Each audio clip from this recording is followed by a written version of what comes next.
Professor Shaw, thank you very much for joining our interview series. Let me start right away with the first question. How have South Korea's historical experiences with authoritarian regimes, such as those under Park Chung-hee and Chun Doo-hwan, shaped the contemporary interplay between populism and authoritarianism in its political landscape? Yeah, so South Korea has some experience with authoritarian, particularly military regimes. And as you know, it has had quite some experience with martial law in the past. It was imposed under the Park Chung-hee dictatorship in 1972 and continued almost continuously for about 15 years until 1987. So people over 50 in Korea today would have some memory of it.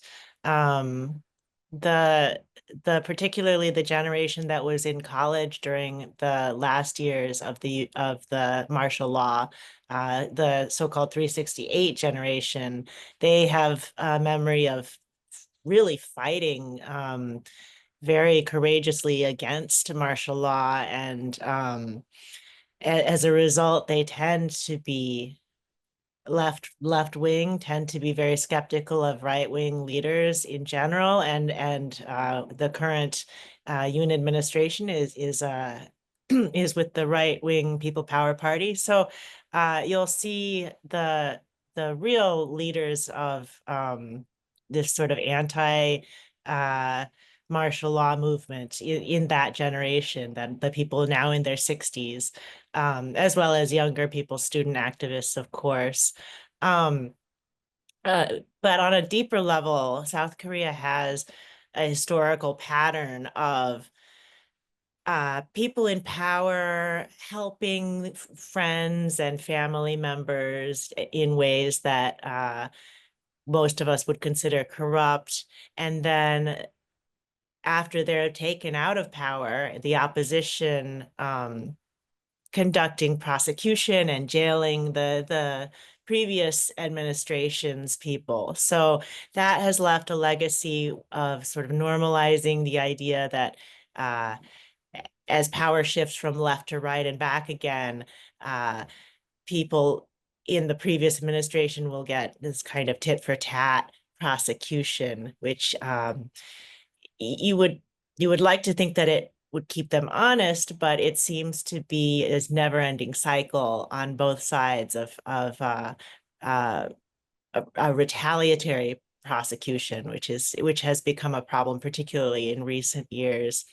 And finally, the legacy of the authoritarian regimes has left a really strong leftist coalition in South Korea, particularly the unions, the student activists, and the agricultural cooperatives. They have retained this strong cooperation, and they can really quickly mobilize mass protests when some event happens to spark public interest. So again, you would think that this strong coalition would help to firm up democratic institutions, but they have a tendency to really seize on the kind of emotional triggers, such as the tragedy in Itaewon, the crush of students several years ago, and the Sewol ferry accident, and seizing on these kind of emotional triggers as opposed to real systemic reform. So you'll see very quickly massive protests of million people in the city square, but it never seems to translate into real systemic reform. So it's a puzzle, this legacy that South Korea has. Right. To what extent do economic factors such as income inequality and economic crisis contribute to the rise of populist and authoritarian leaders in South Korea? Are these patterns similar to those seen in other countries? Yeah, so I think South Korea, like most places, tends to be attracted to populist appeals in times of economic crisis and change. There have been some economic struggles and downturns in recent years. Thinking just most recently, the President Yoon rose to power partly on a wave of male South Korean backlash against gender equality movement and this perception that men are being left out of the economy as women as feminist movement is securing more of a place for women. So there's a very strong anti-feminist men's rights backlash, which can inevitably be tied to economic inequality and economic uncertainty. On the other side, Korea does face a serious issue of opportunity inequality in terms of access to higher education and advancement. And the opposition leftist Democratic Party tends to champion this more, but they haven't offered real solutions in their time in power. They seem to get bogged down too much in expensive programs toward North Korea, and so they haven't really inspired a lot of confidence. And both parties' leaders tend to be beneficiaries of this entrenched institution of crony capitalism. So I think Koreans have lost faith in establishment politicians on both sides, which can lead to make them prone to populist appeals. Right. How does South Korea's emphasis on national identity, often tied to anti-communism and anti-Japanese sentiment, influence the populist rhetoric of populist leaders? Are these cultural narratives being manipulated to consolidate power? So in South Korea, I would say North Korea is always in the background as a political presence, not just the security threat of North Korea, obviously, but the perceived economic damage that is caused by lost investment as a result of that threat, and past administrations' massive aid projects that kind of went nowhere and cost a lot of money to the taxpayers. So all of this contributes to a sense of grievance, a strong sense of anti-communism, and that things would be better if North Korea wasn't around. So on the one hand, this continuing North Korea threat means that it's really hard for South Korea to get rid of some of the legacy Cold War legal institutions for cracking down on alleged pro-North Korean elements in society. So they have some still fairly draconian laws against anyone distributing North Korean materials or saying things that are perceived as pro-North Korean, and those can be abused by the political right wing fairly easily. But it's hard to get rid of them because it's true that North Korea is this very existing threat, more so than I think the countries of Europe. South Korea has trouble getting rid of that Cold War legacy. And as we'll go on to talk about, President Yoon referenced anti-state forces in his declaration of martial law. This means North Korea, basically pro-North Korea forces. It's a euphemism for the pro-North.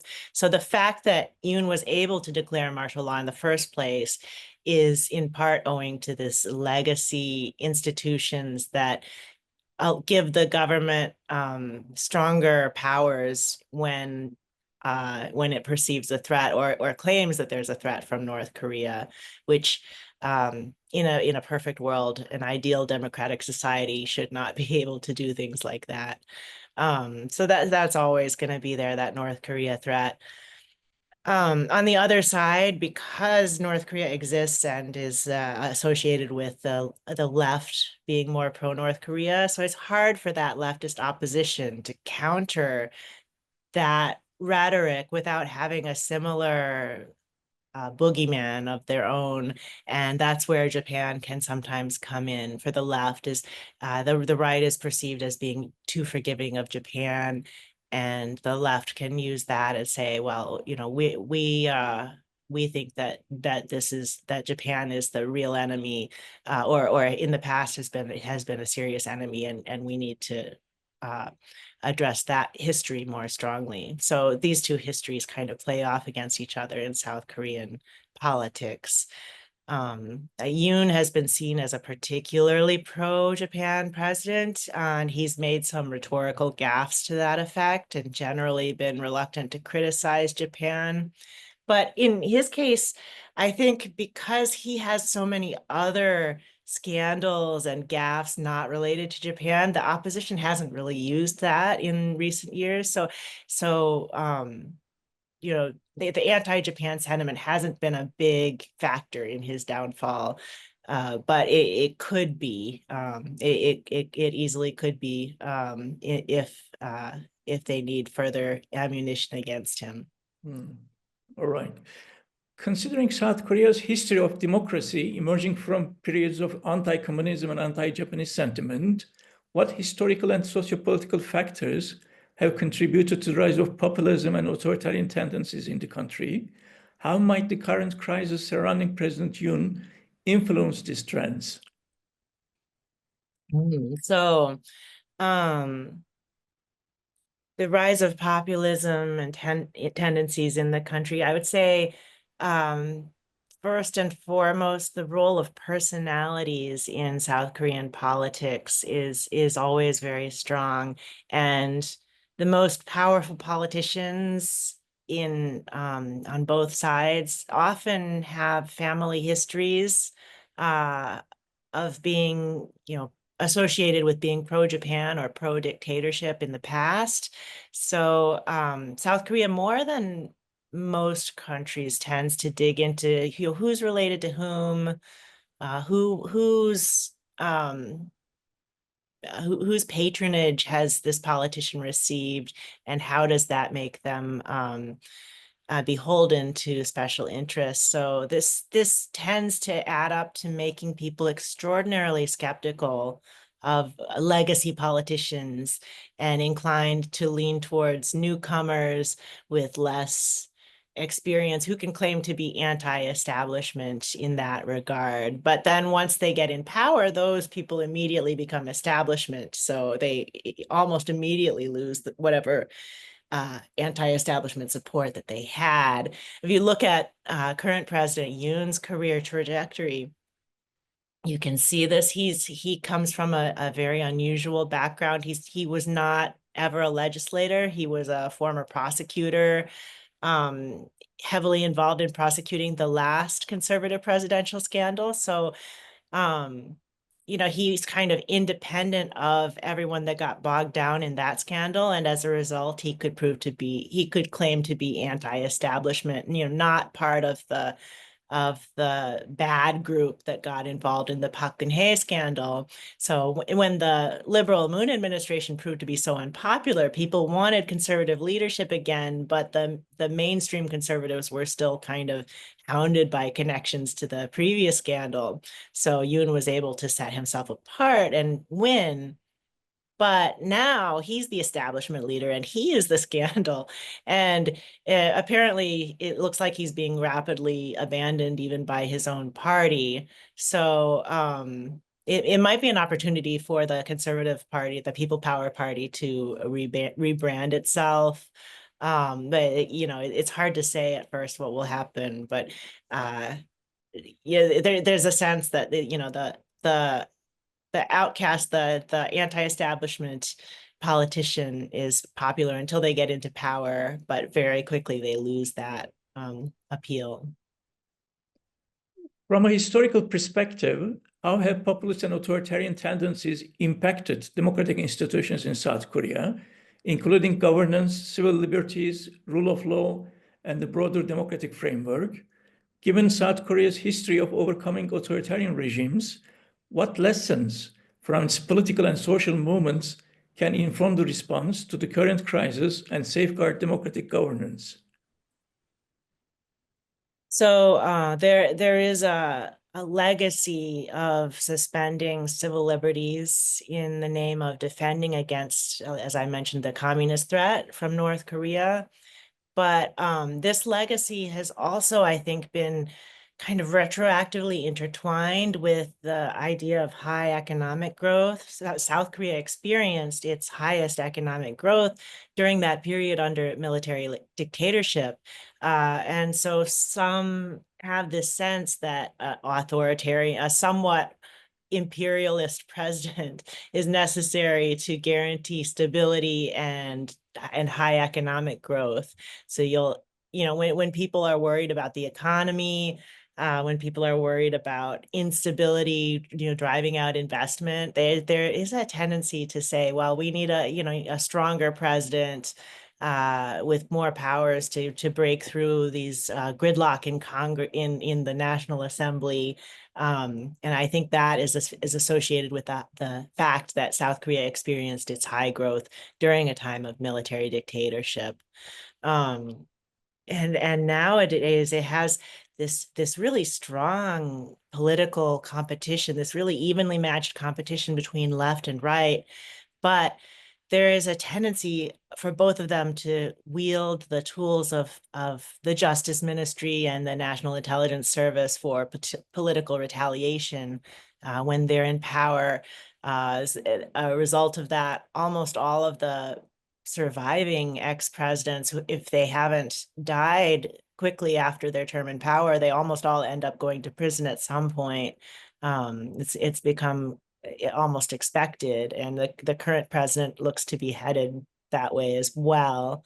So the current crisis can be seen as a continuation of the pendulum shift going from right back to left now. And I think we can anticipate more tit-for-tat prosecutions, but no real systemic reform of that underlying problem. Except that, well, one legacy of the current crisis, probably no South Korean president will try to declare martial law again for quite some time. South Korea's president, or rather we should say former President Yoon, declared martial law to save the country from what he called anti-state opposition parties, accusing them of using their legislative majority to paralyze the nation. Who are these anti-state parties, and what specific actions or strategies have they allegedly employed to paralyze the government? Well, Yoon is still the president. He's been impeached by the National Assembly, but he's still he's still president until the Constitutional Court removes him from power. When he made this announcement, he referring to, as you mentioned, anti-state parties. This is code for leftists, and this is code for being pro-North Korea. And it's I think enshrined in the Constitution. Actually, the anti-state basically means someone who's supporting North Korea or supporting overthrow of the democratic government in the name of communism. So that's understood. What he further clarified in his subsequent speech, it seems like Yoon is really targeting the Democratic Party majority in the National Assembly that has been currently, ever since the last election, they have a sizable majority, and they've been blocking his budget and his appointees and generally making it hard for him to govern, as well as prosecuting the president's wife for some bribery scandals that have been dogging him for quite some time. Plus, I understand that President Yoon has been trying to investigate the NEC, the National Election Commission, over an allegation of his opposition somehow rigged the last election. So that he is partially justifying this as necessary in order to access and get to the truth of what's happening at the NEC. But under all of this, the idea of coming up with martial law as a solution to these problems is really bizarre. And I think it stems from being, as a former prosecutor, President Yoon just doesn't have the experience dealing with the National Assembly, and he seems to have zero patience for the sort of normal gridlock that you can expect, especially when your political opposition is in such a high majority in the National Assembly after the last election. He just seems to not be able to tolerate not getting his budget passed and not getting his appointees through. And there's some question as to whether this martial law was originally the president's idea or possibly the defense minister gave him the idea. That's something that's going to have to come out in the next several months of court cases.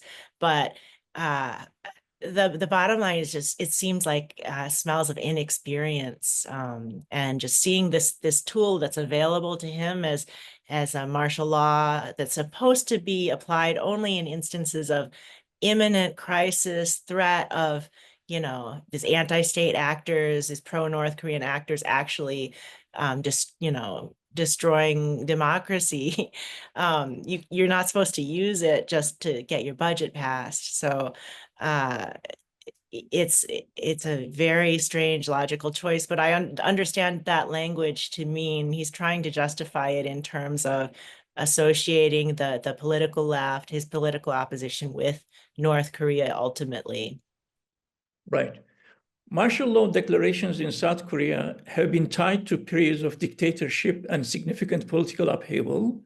How does Yoon's martial law declaration compare with past instances under leaders like Park Chung-hee and Chun Doo-hwan? So in the past, in that 15-year period of martial law, that was under military, political leaders of military background, and it meant a military government, no National Assembly.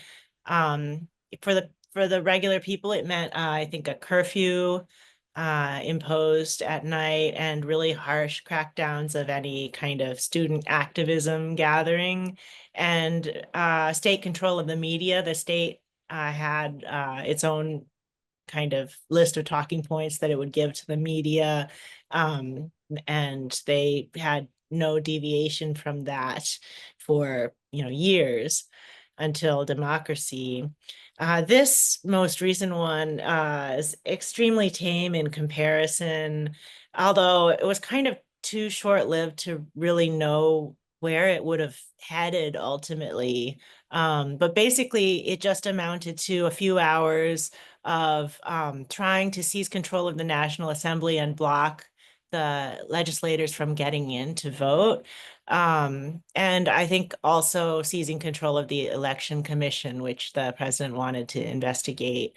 There was no attempt to restrict the media or the internet, or to prevent people from gathering. There was only a few hundred troops involved. And President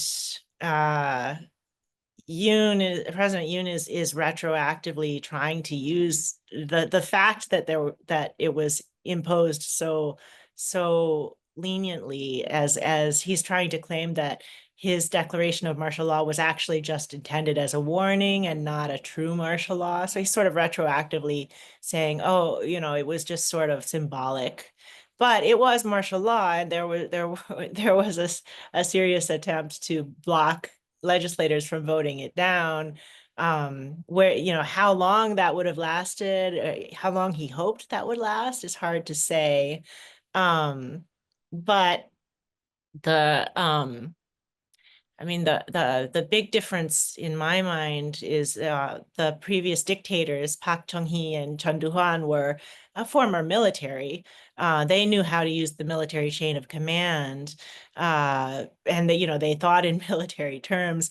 Yoon is a prosecutor; he's a lawyer with no command experience, and he didn't seem to understand what he was doing. The enforcement was extremely inept. The the commander of the South Korean military martial law command claimed that he was not given any advance notice, and he didn't know what the military was doing during those 6 hours. So it seems like the defense minister was in charge of this, which is not the way it's supposed to work. So several things. It was destined to fail. It's hard to see what it was supposed to accomplish. Um, it doesn't really compare in scale to the previous era of martial law. Right. What factors contributed to the rapid collapse of martial law? What roles did political parties and broader public play in ending military rule in general?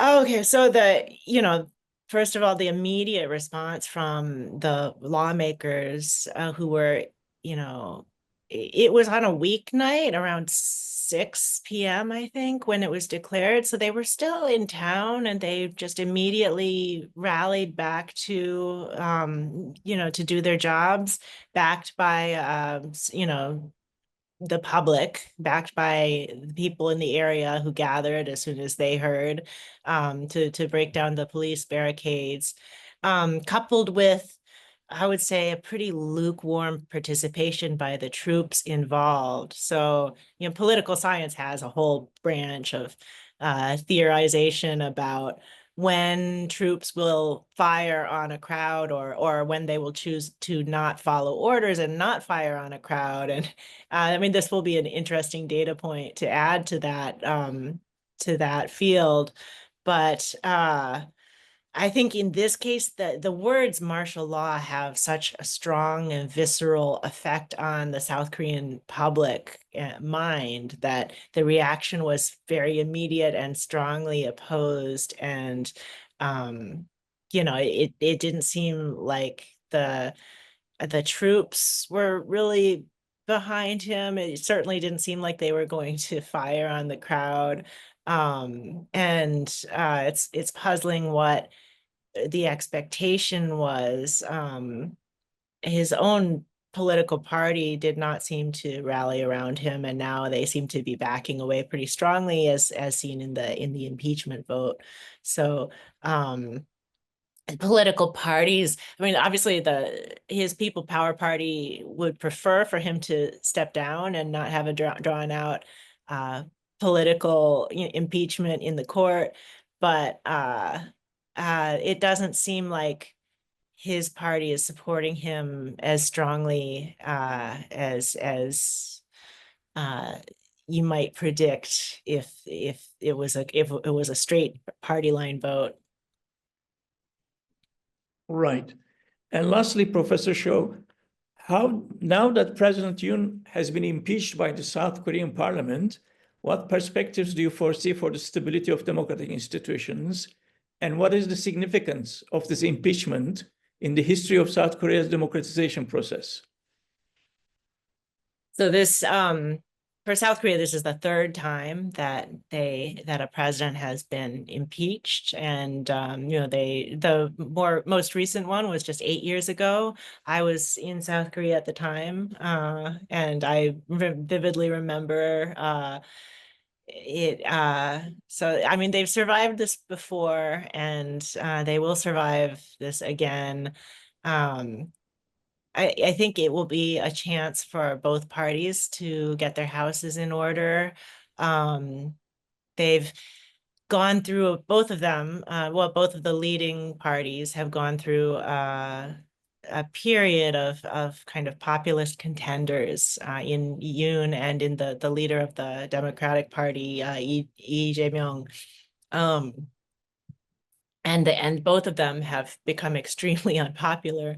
So I think it's a little too soon to tell, but I think the people might be hungry again now for a steadier and more establishment leadership, especially with the incoming Trump administration and uncertainty related to that. And North Korea has been behaving extremely oddly in the last year. So I I think nobody wants a real rabble-rouser, anti-establishment leader to emerge from this.